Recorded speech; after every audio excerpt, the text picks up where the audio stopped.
2019 সাল 14ই ফেব্রুয়ারি আমাদের টঙ্গী ইজতেমা থেকে বাসায় ফেরার পথে যখন আমি সদরঘাটে পৌঁছি তখন কিছু লোক সিভিল ড্রেস ওনারা আমাকে পথ আটকায় বলতেছে, ভাই আপনার সাথে কথা আছে।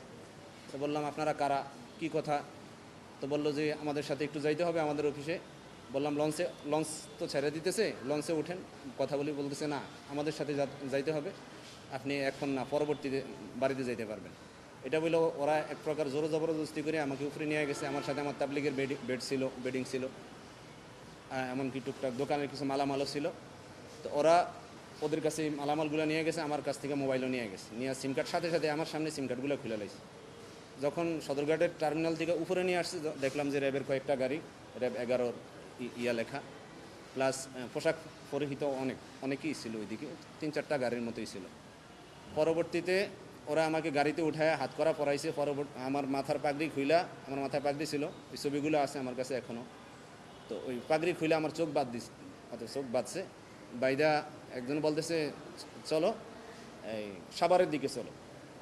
তো সাভারের দিকে চলো, কিন্তু বাইরে থেকে যে আওয়াজ, আমি কিছুক্ষণ পরে যে আওয়াজ শুনলাম যে এরা ওই চিটাগাং রোডের আওয়াজ দিতেছে, হয়তো গাড়িওয়ালারা ডাকতেছে। তো বুঝছি যে না, এরা সাভারের দিকে নিচ্ছে না, এরা উল্টা দিকে আমার নিতেছে। তো অনেকক্ষণ দীর্ঘক্ষণ ঘাড়ায়া অনেক সময়, ওই আমি বলতে পারবো না যে কয়টা বাজে আনুমানিক, বলতে পারবো না। অর্থাৎ ঈশারও অনেক পরে আমাকে আসরের পরে নিল, ঈশার পরে যাই ওনাদের অফিসে গেলাম। তখন অনেক জিজ্ঞাসাবাদ করছে, বিশেষ করে আমার নাম, ঠিকানা, আমার সাথে কী কী ছিল ওগুলো সব ওনারা একটা নোট করছে। ওই নোটটা পরবর্তীতে আবার আমাদেরকে দিছে, কী কী ছিল আমার কাছে। আমার আত্মীয় স্বজনদেরকে যে মালামালগুলো বুঝিয়ে দিছে, ওইটাও আমার ফাইলের মধ্যে আছে। পরবর্তীতে ওনারা এই 45 দিন আমাকে, ওনাদের অনেকগুলো সেল আছে, বিশেষ করে র্যাব 11-এর মধ্যে আমি 3 ধরনের রুমের মধ্যে ছিলাম। একটা রুম ছিল আমার অনুমান হিসাবে 2.5 ফিট বাই 6 ফিট, এটার মধ্যে প্রায় 2 ফিটের মধ্যে কমে, অল্প একটু জায়গার মধ্যে এইদিকে থাকা, খাওয়া, ঘুম, নামাজ পড়া। কোরআন চাইলে কোরআন দিত না, বলতো যে মুখস্থ যদি থাকে ওইভাবেই পড়ে। পরবর্তীতে বড় ছেলে গেছে, আর কোরআন শরীফ দিছে। তা আমার ওইদিকে হালত এমন অবস্থা হয়েছে, আমি যখন নামাজে রুকুতে যাইতাম, আমার পিছনের সাইড এক দেয়ালে আটকাইতাম, মাথাটা আরেক দেয়ালে আটকাইতাম। ওই জায়গার মধ্যে গোসল করতাম, যখন পানি না শুকানো পর্যন্ত ওইদিকে বসতে পারতাম না।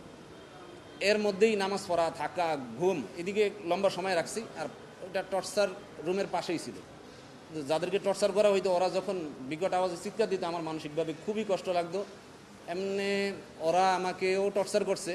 বিশেষ করে এই যে র্যাবের এসপি মশিউর নামের একজন ছিল, উনি আমাকে কারেন্টে শর্ট দিছে, দাড়ির মধ্যে হাত ধরে এইভাবে দাড়ি ধরে গেতেছে, তোর দাড়িগুলা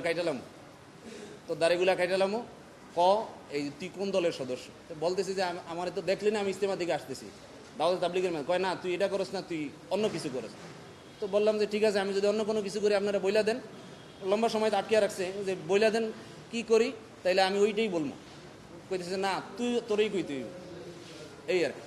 তো যাই হোক, এরকম লম্বা সময় 45 দিন পরে ওনারা আমাকে রাত্রে প্রায় আনুমানিক আর কি 11:30 বা 12টার মধ্যে আবার গাড়ির মধ্যে ঢুকাইছে, অর্থাৎ উঠাইয়া এর আগে দিয়া করছে কি, এই 45 দিনের মাথায় ওনারা আমার যেই পাঞ্জাবিটা গায়ে ছিল ওই পাঞ্জাবিটা আবার ফেরত দিয়ে দিছে। 3 দিনের সময় ওরা পাঞ্জাবিটা নিয়ে নিছে, পাঞ্জাবি, পাজামা যা যা আমার কাছে ছিল ওগুলো নিয়ে গেছে। 45 দিনের মাথায় ওগুলো আবার আমাকে ফেরত দিছে। আচ্ছা, 45 দিনের মাথায় আমার ওগুলো ফেরত দিছে, ওগুলো আমি আবার গায়ে দিছি। রাত্রেবেলা ওনারা নিয়ে গেছে আবার চোখ বান্ধা, হাত করা লাগায় সম্ভবত মাতুয়াইল হসপিটালের আশেপাশে যে কোনো এক জায়গায়, আমার চোখ বাঁধা ছিল, ওইদিকে নিয়ে ওনারা খুব হই হুল্লোড় করতেছে। আমি বুঝলাম যে এখানে কোনো ক্রস ফায়ার দিব কিনা। তো ভিতরে আবার 2-1টা লোক ভালো ছিল, যারা এই র্যাবের এই সমস্ত কার্যক্রম পছন্দ করতো না। ওনারা আবার আমাকে এসে আশ্বস্ত করতো যে ভাই আপনি ভয় পাইবেন না, ওরা নিয়ে আপনারা নিয়ে একটা নাটক সাজায় আবার এদিকে নিয়ে আসবো। তো তারপরে এগোরে বিশ্বাস হইতেছিল না, তো কারণ এরা কইতেছে একটা, কাজ করতেছে আরেকটা। তো যাই হোক, ওইদিকে নিয়ে হই হুল্লোড় কইরা আমার গাড়ি থেকে বের করে নাই, গাড়ির মধ্যে রাইখেই হঠাৎ করে গাড়ির দরজা খুলা বলতেছে, তোমার নাম কি, নাম ঠিকানা জিজ্ঞাসা করলো। বলার পরে ওরা উইঠা, আমি এটা গুম কমিশনেও বলছি যে অপারেশন সাকসেসফুল বইলা একজনে উইঠা আমার হাতে একটা বড় একটা ফল দিছেন, ভাই একটু ছাতাটা রাখেন। তো আমার তো ওই সময় চোখ বাঁধা ছিল, বড় একটা ফল দিছে, এটা পরে দেখছি। তো গোল ছিল, আমি এটা হালকা একটু ধরে গেছি, আল্লাহ জানে এটা আবার বন্টম কোনো কিছু দিছি কিনা, আল্লাহ জানে। তো যখন চোখ খুললো দেখলাম যে না, বড় একটা মালটা দিছে আর কি। তো পরে আবার ইয়াতে নিয়ে গেছে, 11তে নিয়ে গেছে। ওদিক থেকে পরের দিন সকালবেলা ছবি টবি তুইলা ইয়াতে নিয়ে গেছে। ওইদিকে নেওয়ার আগে ওরা আবার হাতে ধরে মাপ চাইছে যে ভাই আমাদের উপরের কর্তৃপক্ষের নির্দেশ, এই জন্য আপনাদের সাথে এমন করা, তো মনে কষ্ট নিয়েন না, বদদোয়া দিয়েন না। এটা বইলা আমার নিয়ে গেছে আর কি জজ কোর্টে বা কোর্টে আর কি নিয়ে গেছে। ওদিক থেকে ওনারা আবার যখন আমি ম্যাজিস্ট্রেটে বললাম মহিলারে যে ম্যাডাম এরকম ঘটনা, ওরা তো আমার সাথে এই আচরণ করছে। নেওয়ার সময় আবার একজনে শিখিয়ে দিয়েছে যে তোমার ওইদিকে গেলে নাম তো ঠিক আছে, বয়সটা ওরা ব্যতিক্রম করছে। আমার ওই সময় বয়স ছিল 33, ওরা দিয়েছে 36। তা আমরা যখন জিজ্ঞাসা করলো তোমার বয়স কত, বললাম 33। বলতেছে যে এনে তো 36 লেখা, তুমি যা 36ই বলবা। আর তোমার ধরছে কোন জায়গা থেকে? তো বললাম যে আমার সদরঘাট থেকে আনছে। বলতেছে না সদরঘাট থেকে না, বলবা যে মাতুয়াইল থেকে। বললাম তো আমার মাতুয়াইল থেকে তো আনে নাই, আনছে তো সদরঘাট থেকে। যেদিক থেকে আনুক, যেটা বলছি ওইটাই কইবা। পরবর্তীতে আবার বললো যে এই আর কি ধরছে কবে, তো বললাম তো প্রায় 45 দিন হইলো। বললে না 45 দিন না, বলবা গত রাত্রে। যদি না বলো তাইলে আবার তোমার নিয়ে এসে আবার রিমান্ড দেওয়া হবে আর কি। তা আমার মনে মনে একটা ছিল, আমি তো সত্যের উপরে আছি, আমার এনে কোনো মিথ্যার কোনো কিছু নাই, এরা এমন কোনো কিছুও দেখাইতেও পারে নাই। আর কি হইবে, আমি ম্যাজিস্ট্রেটের সামনে যাই সত্য বলবো। ম্যাজিস্ট্রেটও বললাম, কিন্তু ম্যাজিস্ট্রেটও বেশি একটা গুরুত্ব দিল না।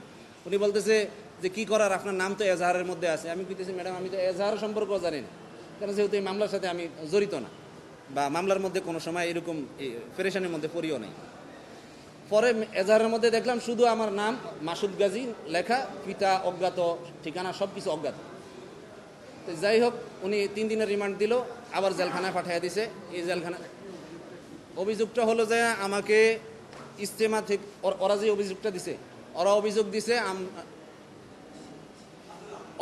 দিছে 2018 সালের সম্ভবত শেষ দিকে বা কোন জায়গায় কোন একটা সময়, অর্থাৎ আমি এবং আমার সাথে নাকি আরও অনেক ছেলেপেলে মিলা আমরা নারায়ণগঞ্জ কি সম্ভবত সিদ্ধিরগঞ্জের কোনো একটা এরিয়ার মধ্যে একত্রিত হয়েছি নাশকতার উদ্দেশ্যে।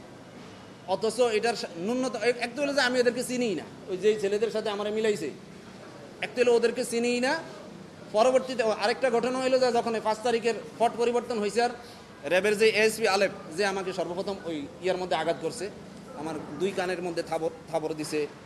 এই মশিউর যে এএসপি মশিউর, উনি আমার বাম হাতে ওই যে কারেন্টের ব্যাট শট আছে না, ওগুলা দিয়ে অনেকগুলো শট দিছে। এমনকি আমার উল্টাভাবে ঝুলাইও পায়ের তালুতে মারছে যে আমরা যা বলি তা স্বীকার করো বা বলো। তো এদের আবার ওই যে যেটা বললাম, ওদের মধ্যে কিছু কিছু লোক ভালো ছিল, ওরা পরবর্তীতে আইসা আমার বলতো যে ভাই ওরা যত কথাই কোক, আপনি কিন্তু স্বীকার করবেন না, এরা আপনারা ফাঁসিয়ে দিয়া তারা উপরের পদ নেওয়ার চেষ্টা করবো। এই আর কি 45 দিন ঘুমছিলাম। আমার অভিযোগ হলো র্যাব 11 2019 সালে যে সমস্ত কর্মকর্তারা ছিল ওনাদের প্রত্যেকের বিরুদ্ধে অভিযোগ, কারণ প্রত্যেকেই আমাকে জিজ্ঞাসাবাদ করছে, আর প্রত্যেকেই মোটামুটি অনেকেই আমাকে টর্চার করছে। আর এর মধ্যে উল্লেখযোগ্য হলো যে র্যাবের এএসপি আলেফ উদ্দিন, মশিউর, এই 2 জনকেই আমি চিনি। হ্যাঁ, এই 2 জনকেই আর কি আমি চিনি। এছাড়া অন্যদেরকে হয়তো চেহারা দেখলে চিনবো, এমনি বলতে পারবো এদের বিরুদ্ধে। এখন আমি তাদের বিচার চাচ্ছি, যাতে করে আর পরবর্তীতে আর কেউ এরকম কোনো নিরীহ মানুষকে ধরে নিয়ে মিথ্যা অভিযোগে অভিযুক্ত করে জেলে না দেয়, মানুষ যেন এরকম নির্যাতনের শিকার না হয়। এজন্য আমি ওনাদের শাস্তি চাচ্ছি আর